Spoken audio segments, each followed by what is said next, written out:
जय हिंद दोस्तों। तो क्रिप्टो करेंसी में हमें एक तगड़ा डंप देखने को मिला है। पिछले 24 घंटे में $900 मिलियन से ज़्यादा लिक्विडेशन हुआ है, यानी कि ऑलमोस्ट $1 बिलियन लोगों का बर्बाद हुआ है। और मैक्सिमम लोगों का बर्बाद किस में हुआ है? जिन लोगों ने लॉन्ग करके रखा था 822 मिलियन, और शॉर्ट्स वाले का 113 मिलियन के करीब बर्बाद हुआ है। डिटेल में समझेंगे कि मार्केट में हो क्या रहा है। एंड उससे पहले मैं आप सभी से माफ़ी मांगना चाहता हूँ, क्षमा प्रार्थी हूँ कि पिछले कुछ दिनों से मैं वीडियोज़ नहीं ला पा रहा था। उसके कई सारे रीजन थे। पहला रीज़न तो ये था कि ईद चल रहा था। दूसरा, हमारी आवाज़ में आपको थोड़ा सा बदलाव देखने को मिल रहा होगा क्योंकि तबीयत उस तरीके की ठीक नहीं है। एंड तीसरा, हमारा माइक हो चुका है ख़राब और उसको ऑनलाइन आने में टाइम लगता है, जिसकी वजह से वीडियोस नहीं डल रही थी। लेकिन क्योंकि मार्केट का सिचुएशन ऐसा था, मार्केट डंप कर रहा है और डंप में मैं पीछे नहीं रहने वाला हूँ क्योंकि यहाँ पे लोग पैनिक करते हैं। इसीलिए आज मैं बिना माइक के ही वीडियो बना रहा हूँ। डिटेल में समझेंगे कि आखिर रियलिटी क्या है, मार्केट किस तरीके से रिएक्ट कर रहा है एंड हमें क्या करना चाहिए, क्योंकि बहुत सारे लोग लिक्विडेट हुए हैं। तो बिना वक्त को गवाए सीधा वीडियो को शुरू करेंगे, लेकिन वीडियो को लाइक जरूर से कर देना।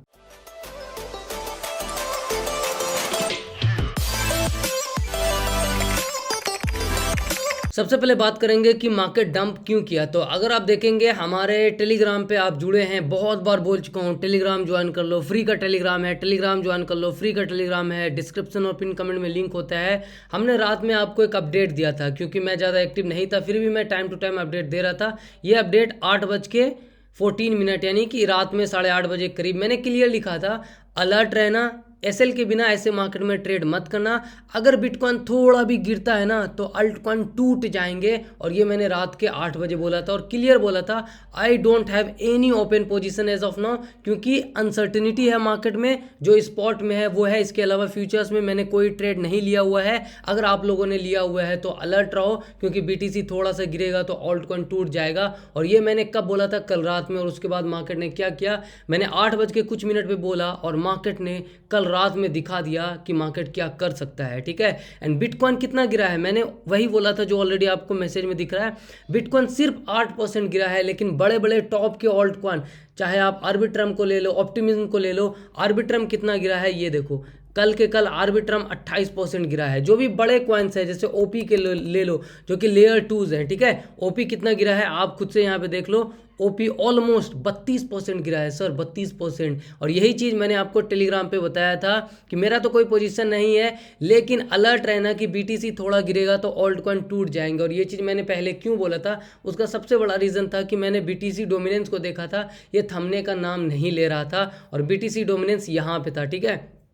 जब मैंने कल आपको अपडेट दिया 4 घंटे के टाइम फ्रेम में अगर आपको दिखाऊं तो बीटीसी डोमिनेंस इस एरिया पे था, जो कि हमारा जोन था, हमने यहाँ पे मार्क करके रखा था। और ये 4 घंटे की कैंडल देखिए, 2% बीटीसी डोमिनेंस बढ़ा और ऑल्ट कॉइन में डंप आया। जिनको नहीं पता है बीटीसी डोमिनेंस क्या है, बेसिकली इसका मतलब ये है कि लोगों ने पैसा को शिफ्ट किया बिटकॉइन में ऑल्ट कॉइन से निकाल करके। अब सवाल आता है कि इसके पीछे रीजंस क्या है। तो इसके पीछे कई सारे रीजंस हो सकते हैं। सबसे बड़ा रीजन तो यही जो जियोपॉलिटिकल सिचुएशन चल रहा है। कल अनाउंसमेंट आता है 11 घंटे पहले, यहाँ पे आपको दिख जाएगा कि जो बाइडन ने साफ साफ बोला है कि ईरान कभी भी इजराइल को अटैक कर सकता है। ठीक है। और ये चीज़ें हो रही है। बहुत सारे अलग अलग ट्विटर हैंडल्स पे देखेंगे तो आपको अपडेट दिखता जाएगा कि हाँ रॉकेट लॉन्च हो गया है, ये हो गया है, वो हो गया है। ठीक है। ना हम वहाँ पे हैं ना आप वहाँ पे हैं, लेकिन जो हम समझ सकते हैं वो न्यूज़ से समझ सकते हैं कि जो मामला चल रहा है फ़लस्तीन इजराइल वगैरह वाला, वो सोल्व होने का नाम नहीं ले रहा है, वो रुकने का नाम नहीं ले रहा है। तो इजराइल के अगेंस्ट यानी कि फ़लस्तीन के सपोर्ट में कई सारे देश धीरे धीरे आ रहे हैं। और ये जो यहाँ पे इंसान दिख रहा है, सिर्फ ये इंसान नहीं, पूरी अमेरिका की बात है, यूएस की बात है। ये लोग हमेशा चाहते हैं कि दो लोग आपस में लड़ते रहो, अल्टीमेटली इनको फ़ायदा होता रहे। और इसी तरीके से ये जो बन करके बैठे हैं पूरी दुनिया के लीडर, और ये सिर्फ स्टेटमेंट पे स्टेटमेंट देते हैं। सेम केस हमने देखा था यूक्रेन और रसिया के बीच में। ये सिर्फ उसका रहा था यूक्रेन को, चलो चलो तुम आगे बढ़ो, हमारे हैं। ठीक है।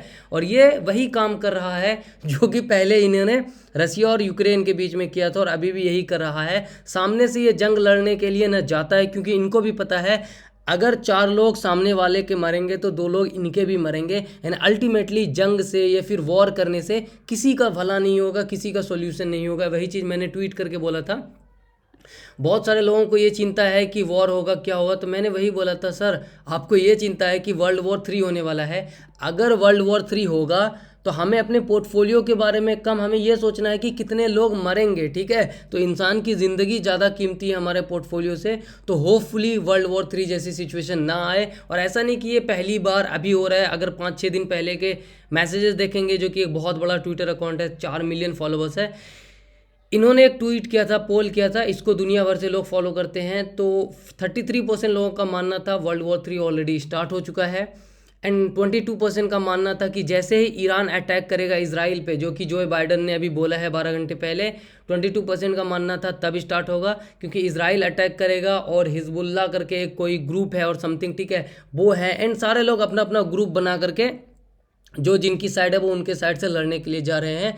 मेरा यहाँ पे सिर्फ एक ही स्टैंड है। मेरा स्टैंड सिंपल है कि जंग से या फिर मार काट से किसी का ना भला हुआ है ना फ्यूचर में होने वाला है। होपफुली ये चीज़ें ख़त्म हो। एंड अगर ऐसा वर्ल्ड वॉर 3 जैसा सिचुएशन होता है तो हमें अपने पोर्टफोलियो को नहीं, अपने जान को और दूसरे की जान के बारे में सोचना है। पोर्टफोलियो आज न कल हमारा रिकवर कर ही जाएगा, तो इसके लिए हमें ज़्यादा नहीं सोचना है। अपडेट मैं देता रहूँगा कि क्या हो रहा है। अभी तक एज सच अपडेट नहीं आया है कि हाँ हमला हो गया है। कुछ न्यूज़ आर्टिकल्स बोल रहे हैं कि हाँ 50 रॉकेट लॉन्च कर दिया गया है, मिसाइल लॉन्च कर दिया गया है, बट ऑफिशियली कुछ सोर्सेज से न्यूज़ जैसे ही आती है मैं आपको अपडेट करूंगा। बट हाँ, इन चीज़ों से हमें ये पता चलता है कि हमें अपना थोड़ा सा इन्वेस्टमेंट संभाल के करना चाहिए कि अगर जियो पॉलिटिकल कुछ इशू आता है तो हमने हमेशा देखा है, चाहे रसिया यूक्रेन वॉर में हुआ, मार्केट में हमें झटका देखने को मिलता है, लेकिन अल्टीमेटली रसिया यूक्रेन वॉर के बाद भी मार्केट रिकवर किया। तो इस वाले वॉर के बाद भी होपफुली मार्केट रिकवर कर जाए। तो इस चीज़ को लेकर के बहुत सारे लोग डर रहे हैं कि क्या मार्केट कभी रिकवर नहीं करेगा। मार्केट कोविड जैसे सिचुएशन से भी रिकवर कर चुका है। तो फिर ऐसी सिचुएशन जो जियोपॉलिटिकल टेंशन है, कभी चाइना ताइवान से लड़ने लगता है, कभी कोई और देश से लड़ने लगता है, अल्टीमेटली पावर की लड़ाई और होती रहेगी। अगर हम टेक्निकली देखें तो आपने अगर हमारी लास्ट एनालिसिस देखी होगी जब हमने DXY के बारे में एनालिसिस किया था, जो कि यहाँ पे आप देख लीजिए, ठीक है, मैं प्ले कर देता हूँ। तो जनरली DXY क्रिप्टो के अगेंस्ट चलता है, जिसको कि हम डॉलर इंडेक्स बोलते हैं। तो हमें नजर रखना है, होपफुली उम्मीद करते हैं कि ये ब्रेकआउट ना कर दे। ये अगर धीरे धीरे नीचे आता है एंड अगर इसके भी नीचे चला जाता है तो हमारे क्रिप्टो के लिए अच्छा होगा। इसके ऊपर ब्रेकआउट करता है तो थोड़ा सा हमें केयरफुल रहना होगा। तो आपने देखा हमने क्या बोला था कि अगर ब्रेकआउट करता है ये 104 वाला एरिया तो हमें केयरफुल रहना होगा, और वही चीज़ हुआ। अगर आप देखेंगे तो कोई चेंजेस नहीं है। 104 का ये ब्रेकआउट हमें वीकली में देखने को मिला और मार्केट में हमें डंप देखने को मिला। तो यही कई सारे इंडिकेटर्स होता है जिसको मैं देख करके आपको टेलीग्राम पे अपडेट करता हूँ, जैसा कि मैंने कल रात में डंप से पहले कर दिया था। तो टेलीग्राम ज्वाइन करके रख लेना।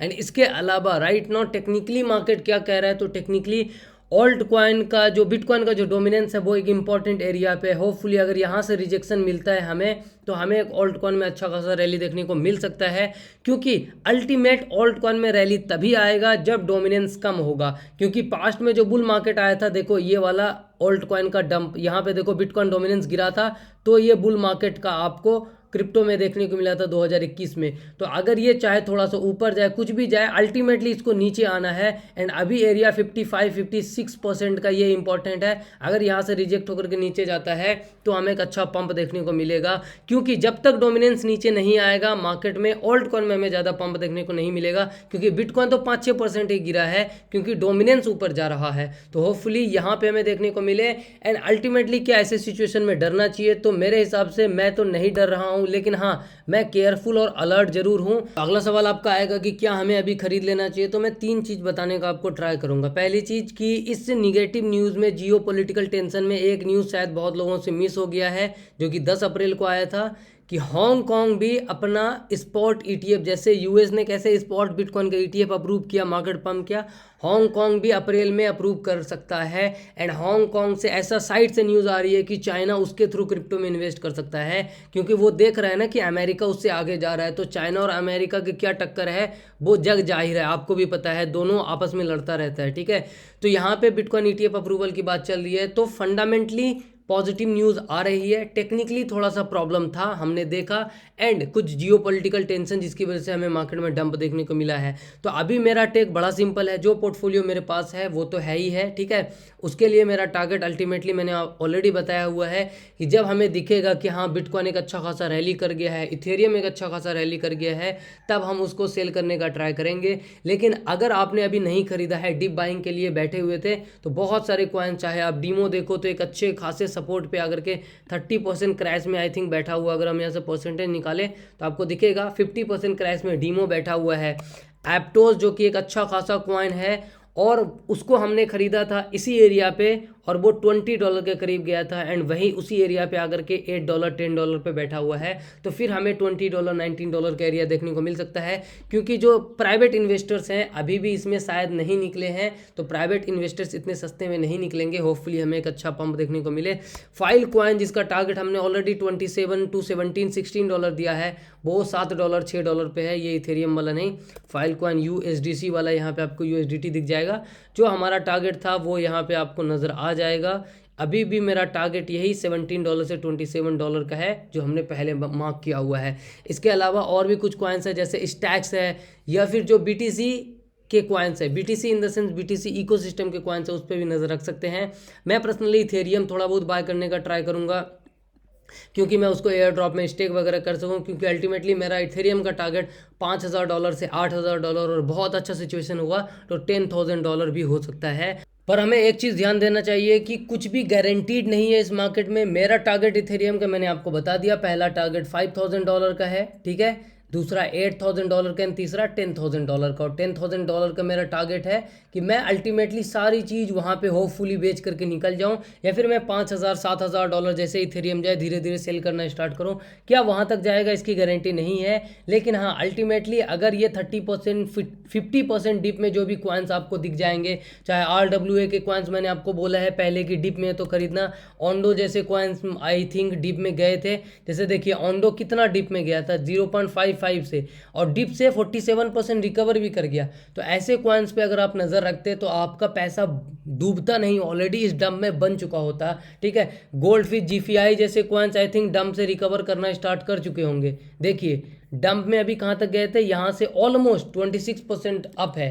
तो ऐसे कॉइन्स पे आपको फोकस करना है जिसका नैरेटिव स्ट्रांग है, एंड इथेरियम का मैंने आपको टारगेट ऑलरेडी बताया हुआ है। छोटे टाइम फ्रेम का ज़्यादा एनालिसिस नहीं कर रहा हूँ मैं, बिटकॉइन का आई थिंक मैंने कर दिया है। BTC अल्टीमेटली OKX वाला प्राइस ग्राफ कहाँ गया, जो हमारा पॉइंट है 66,400 वाला, जिससे कि हम लास्ट टाइम ऊपर गए थे, यहाँ पे ये आपको नज़र आ जाएगा। अभी भी हम वहीं पे है, तो होपफुली जब तक इसके ऊपर है लॉन्ग की पोजीशन, इसके नीचे स्टॉप लॉस के साथ आप प्ले कर सकते हैं। इसके नीचे आएगा तो 62 64 वाला हम एरिया देखेंगे। एंड इथेरियम का कहाँ गया, इथेरियम OKX वाला प्राइस ग्राफ खुल जाए, बाइबिट वाला कुछ भी खुल जाएगा तो यहाँ पे आपको दिख जाएगा कि एक ऊपर से ट्रेंड लाइन बनता हुआ नज़र आ रहा था। एंड यहाँ पे एक बहुत ही प्यारा सा ट्रेंड लाइन बन रहा है जो कि मैं ड्रॉ कर देता हूँ रैंडमली, ये आपको नज़र आ रहा होगा। इसको हम डिलीट करते हैं, देन आपको साफ साफ दिख जाएगा कि ये एक कंसोलिडेशन हुआ छोटा सा यहाँ पे एंड देन यहाँ पे। तो होपफुली इसके ऊपर निकलता है, मतलब रहता है, तो हमें एक और पंप अच्छा खासा देखने को मिलेगा। मेरा पर्सपेक्टिव बड़ा सिंपल है, 40% कॉइन्स डाउन चल रहा है ना, कोई भी, ठीक है, मैं नाम आप 10 के गिना दूँ या फिर कोई भी आप जाकर के खरीद लो जो 30-40% डिप में है, अगर वो फंडामेंटली ठीक ठाक काम कर रहा है, चाहे वो आर्बिट्रम है, ऑप्टिमिज्म है, सोलाना है, RWA का गोल्ड फिश है, सी पूल है, कोई भी है, सी पूल भी आई थिंक सपोर्ट के पास होगा, ठीक है। तो आने वाले टाइम में डाउन द लाइन 6 महीना 1 साल बाद आपको आई थिंक ये डिसअपॉइंट नहीं करेगा अगर मार्केट पहले के जैसे प्ले आउट करता है। गारंटी किसी चीज़ की नहीं है, लेकिन हम क्या कर सकते हैं, एनालिसिस कर सकते हैं। सी पूल को देखिए कितना प्यारा लेवल है, ये ब्रेकआउट एंड यहाँ पे है सपोर्ट ले रहा है, कितना प्यारा लेवल है। अगर ये ऑल टाइम हाई को अपने ब्रेक करता है यहाँ से तो आपको दिख जाएगा कि ऑलमोस्ट 20x तक के पोटेंशियल यहाँ पे नजर आएंगे। लेकिन क्योंकि ये RWA नैरेटिव है, होपफुली सरकार कुछ पंगा ना कर दे, क्योंकि RWA प्रोजेक्ट को लाइसेंसिंग का एक प्रॉब्लम हो सकता है आने वाले फ्यूचर में, जो कि रेगुलेशन पर्सपेक्टिव से है। लेकिन अभी हाइप है तो मैं आपको बताने का ट्राई कर रहा हूँ। आई होप आपको चीज़ें समझ में आई हो। इथेरियम का, बिटकॉइन सबका एनालिसिस कर दिया है। वीडियो को लाइक नहीं किया है, क्या कर रहे हो सर, कर दो लाइक, ठीक है। एंड होपफुली आवाज़ बैठा हुआ है, आवाज़ ठीक हो जाएगा। आप लोग 2-3 हज़ार लाइक कर दो, शायद आवाज़ ठीक हो जाए। यहाँ देखिए क्या आ रहा है, जैसे अभी मैंने किया 14 सेकंड पहले ब्लास्ट हो चुका है, एक्सप्लोजिव डिवाइस किया गया है व्हीकल में, कहाँ पे, एक पुलिस सोर्स ने बताया है। तो इस तरीके की न्यूज़ जब तक आती रहेगी थोड़ा बहुत डर तो रहेगा। अगर आपको इंस्टेंट न्यूज़ चाहिए तो आप हमारे टेलीग्राम पे जुड़ जाओ, ट्विटर पे जुड़ जाओ, या फिर इस ब्लूमबर्ग वाले वॉल्टर को भी फॉलो कर सकते हैं, जिसको कि मैंने करके रखा हुआ। कई सारे लोग हैं जो कि अपडेट देते रहते हैं। शुक्रिया, धन्यवाद, जय हिंद।